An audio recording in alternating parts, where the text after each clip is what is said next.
नमस्कार, स्वागत है आपका हमारे चैनल में। मैं हूं आपके साथ शिखा कौशिका। चलते हैं हमारी कुछ खास रिपोर्ट की तरफ। बड़ी खबर नौ समतसर महोत्सव समिति के अध्यक्ष श्री उदय भानु सिंह, आरएसएस के नगर कार्यवाहक श्री संजय रस्तोगी, आरएसएस विचार प्रवाहक विजय दीक्षित, सह संयोजक एड अनुराग पांडे तथा कार्यक्रम के संरक्षक सदस्य कालीचरण, डॉक्टर कॉलेज के पूर्व उप प्रधानाचार्य तेज नारायण पांडे सहित क्षेत्रीय सम्भ्रात नागरिक अवध प्रकाश शुल्क, चंद्रशेखर त्रिपाठी, रिकेश मिश्र, श्री वी के सिंह सहित सैकड़ों लोग मौजूद रहे। गोष्ठी से 22 मार्च को 9 वर्ष की तैयारियों पर विचार किया गया तथा कार्य योजना बनाई गई। तो यह शख्स उनके साथ उदय भान सिंह, अखिल भारतीय प्रतिनिधि सभा संघ की माने नीतिगत निर्णय लेने का मंच, और वहां से लखनऊ में विक्रम संवत का उत्सव मनाया जाएगा। 5:01 पर उसका दीप प्रज्वलन होगा और 7:02 पर वंदे मातरम का गीत होगा। ये रचना फिक्स कर दीजिए। इस रचना पर कोई हाँ करने वाला है, इसका पालन करा सके? तो इन लोगों ने बताया हाँ ये प्राप्त हुआ, सहमति ले लिया। 15-20 साथी जो भी थे, हम लोग लेकर कोरिया घाट आ गए और कार्यक्रम को प्रारंभ कर दिया।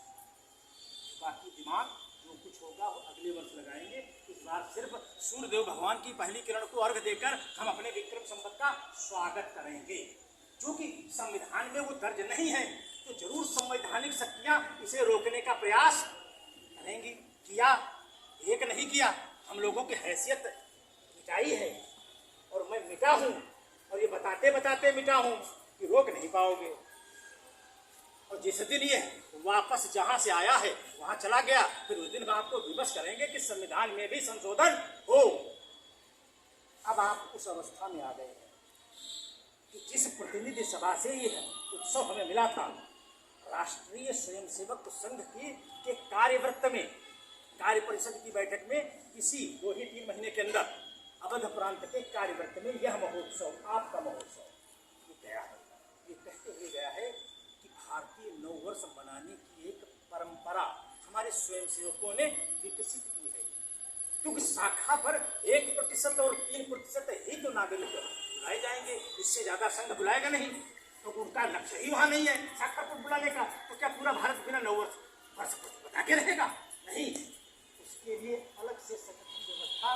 तो क्या व्यवस्था?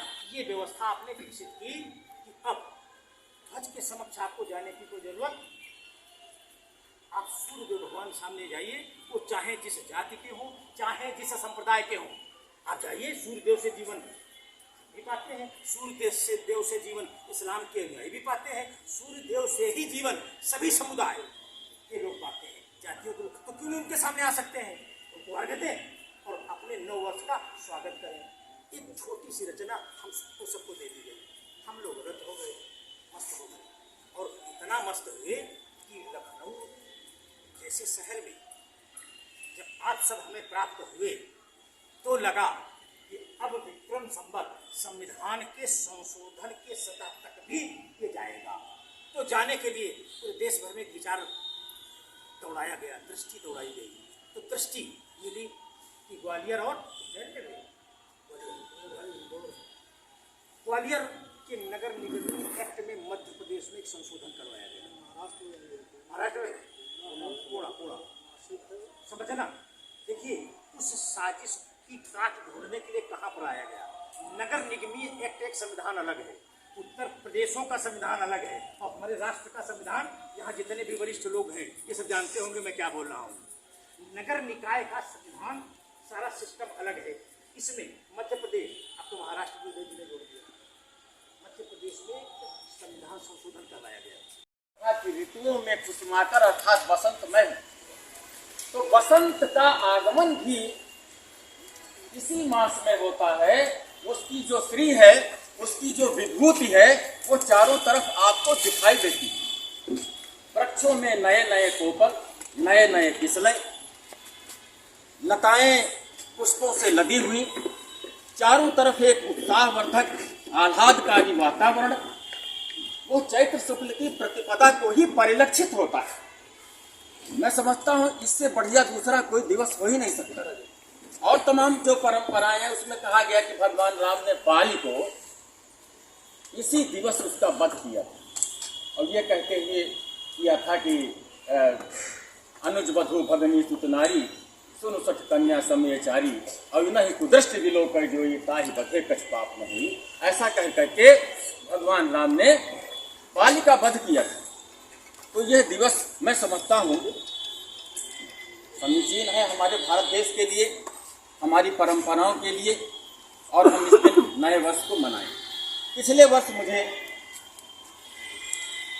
इस महोत्सव में शामिल होने का सुअवसर प्राप्त।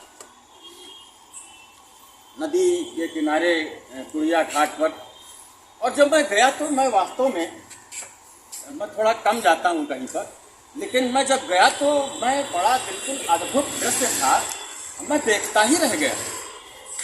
5 बजे की सुंदर भोर और संगीत की मध्यम मध्यम बजती हुई स्वर लहरी, और उस स्वर लहरी में सब मंत्र मुग्ध से बैठे हुए, सब अपनी भारतीय परंपरा की पोशाक में उस स्वर लहरी का मंत्र मुग्ध होकर के उसको सुन रहे थे, उसका श्रवण कर रहे थे। और उसके बाद जब हम लोगों से कहा गया कि अब आपको चलना है माँ गोमती के किनारे पर अर्घ देने के लिए, आप इस बात को थोड़ा सा सोचें कि सूर्य की जब पहली किरण आती है भाई वो ताप है, ताप ऊर्जा है, और ऊर्जा को हम जब जल देते हैं उसको हम कूल करते हैं, तो आप देखिए कैसा वातावरण उपस्थित होता है। ताप को नियंत्रित करने का ही तो प्रयास है ये, सूर्य को अर्घ देना। तो इससे बढ़िया दूसरी कोई चीज़ नहीं हो सकती है। और आज मैं मुझे बड़ा अच्छा लगा कि आप सब लोग यहाँ पर आए हुए हैं, और आपने जो आपका दृष्टिकोण था उसको रखा। बहुत सारे लोग नहीं जानते थे, हम सब लोग भी बहुत। आप सभी के आगमन से हमारे सारे कार्य पूर्ण होते हैं। तो जितने भी कार्यक्रम, जितनी भी योजनाएं, जितना भी आज तक हम लोगों ने अर्जित किया है वो आपके लोगों के आगमन और आप लोगों के आशीर्वाद से ही अर्जित किया है। तो आभार हर क्षण, हर पल, हर समय आपका रहता है कि आपने हमको इस योग्य बनाया कि हम किसी भी दशा में किसी समाज के, अपने समाज के, अपने देश के, अपने क्षेत्र के काम आ रहे हैं।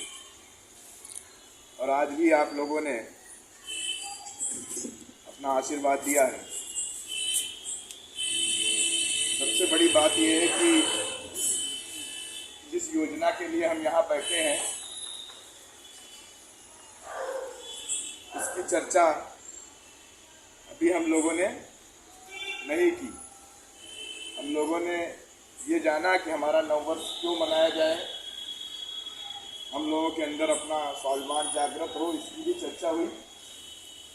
लेकिन इस बात की चर्चा भी नहीं हो पाई कि हम लोग किस व्यवस्था से और कैसे और कौन कौन कितने लोग वहाँ पहुँचने वाले हैं। एक योजना बननी चाहिए कि हम 5 लोगों को ले करके एक व्रत लेना चाहिए, क्योंकि देश की व्यवस्था में जब हम अंग्रेजी कैलेंडर को मानते हैं तो हम अपने देश को पीछे कर देते हैं। सभी देशों में, जैसा उदय भान भैया ने बताया, कि सभी देशों ने अपने ही कैलेंडर को महत्व दिया है, सबके अपने अपने कैलेंडर। नेपाल जैसा छोटा देश वह भी अपने कैलेंडर को महत्व देता है, ना कि अंग्रेजी कैलेंडर को। और हम अंग्रेजी कैलेंडर को महत्व देते हैं और अंग्रेजी कैलेंडर के अनुसार अपने जन्मदिन मनाते हैं, अंग्रेजी कैलेंडर के अनुसार सारे कार्य करते हैं। लेकिन वास्तविकता यह है कि जब हम मांगलिक कार्य करने पर आते हैं या पारिवारिक कोई ऐसी व्यवस्था होती है, हमारे व्रत, त्यौहार, ये सारे हमारे विक्रमी वर्ष के संवत के हिसाब से ही हम लोग मनाते हैं। तो इतना हम लोगों को सबको मालूम है कि हमारा संवत क्या है और हमको कब मनाना है, एकादशी द्वादशी क्या है, अमावस्या पूर्णिमा क्या है और कब हमको क्या करना चाहिए। तो लगभग चीजें क्लियर है। उम्मीद है आपको हमारी खबर अच्छी लगी होगी। हमारे चैनल को लाइक, सब्सक्राइब और शेयर करना मत भूलिए। ऐसी ही खबरों के लिए बने रहे मेरे साथ। नमस्कार।